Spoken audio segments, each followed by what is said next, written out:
So we're moving into the second part of Unit 4, Introduction to Revolutions. And I want to start with a quote from Albert Camus, the philosopher. And he said, "What is a man in revolt?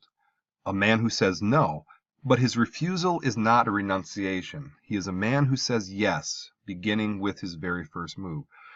So at the core of revolution, it's people saying, no, I am not doing it this way anymore. I am not living this way anymore. And once you're ready to destroy the old way of doing things, you open yourself up to new possibilities of what can be and new ways of living. So at the core of revolution, it's the possibility of living better than how you're living now. And this unit is in 4 parts. And hopefully by now, I've beat you over the head enough with those 8 components that I called the formula to make a nation. Now I want to separate these two. The Industrial Revolution is more economic in nature. Imperialism is a different story. So we're going to be focusing on the second part, political revolutions. What happened during this time where countries revolted and what were the outcomes? And starting class, I gave you a really challenging drill to look at revolution, to look at history through 3 lenses. And lens number 1 was looking at the forces of history in terms of what is causing revolution. Number 1, politics. 2, social and cultural movements, foreign affairs, science, technology, innovation, economic changes, intellectual movements. So politics would be the people who make the laws, the people who have control of the country. When there is a change, that's a force of history. It goes both ways. When Russia and the Bolshevik Revolution got rid of the Tsar and became communist, that was a game changer. And then when I was in high school and the Berlin Wall fell and communism fell and these formerly communist nations became capitalist nations, that's a game changer. That's political. Social and cultural movements, the civil rights movement in the 60s, when people are banding together for change. In 2018, this anti-gun fervor that's catching the nation after all these school shootings and social media just blowing up with this anti-gun sentiment. That's a cultural social movement. Foreign affairs, when countries around the world act differently, when they band together and they fight each other, that's a game changer. Obviously, World War II on a negative level, after the war, the United Nations and the European Union. So foreign countries, when they reconfigure themselves, that's a game changer. That's a force of history. Science, technology, and innovation. When the smartphone came out in 2007, that changed the world. When vaccines came out to keep people alive, that changed the world. Certainly the printing press. So science, technology, innovations changed the world. It's a force of history. Now, economic changes.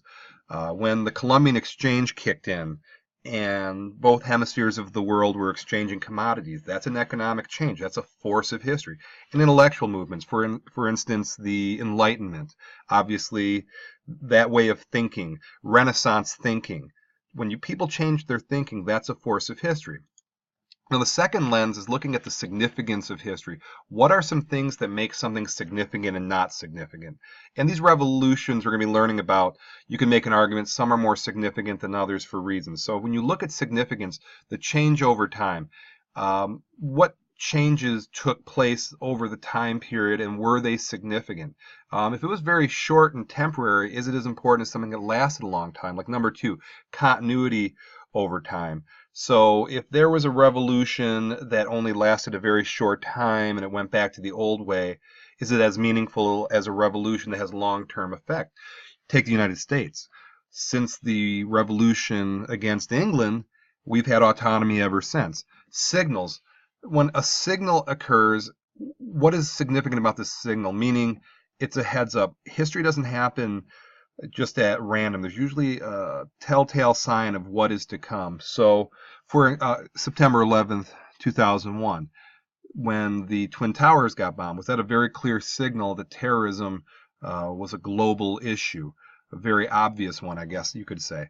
Now, a turning point is a key moment that you look at to say, this moment affected a ton of stuff. So if I were to say 1492 versus 1490, why is 1492 more important? Well, obviously, the world turning global. That's a turning point. It makes it more significant. And then looking at the causes and effects. So when you look at a historical event, you look at a revolution, what were the causes of it and what were the effects? And you look at the two, which had more meaning. And oftentimes this is subjective and you can argue. Now the third is historical variables. And looking at the context of the time, trying to walk in the shoes of the people at the time. Can you do that? Power. Who was wielding the power? Were they unjust? Now, I was in the UK this summer, and they don't see King George III as being unreasonable in the American Revolution. Being an American student, we were taught that King George wielded power unfairly, subject to debate, tensions. What were the roots of the tensions? Were the tensions justified? Conflict. Was the conflict justified? Consensus. Were the people on board? Did you have the collective whole of the people or not? Was there a need for that?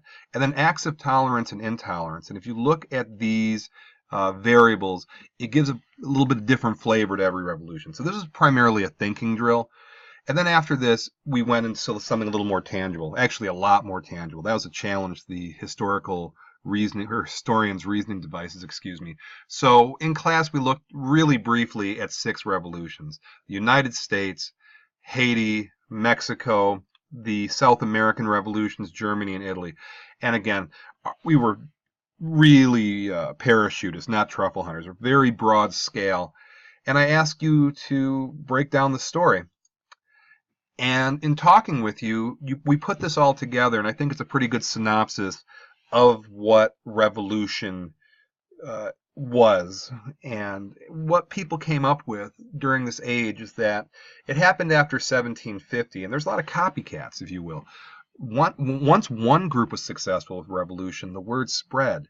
And, it's kind of, when you see somebody doing something right, you copy it. That's human nature. So we caught that these revolutions happened after 1750.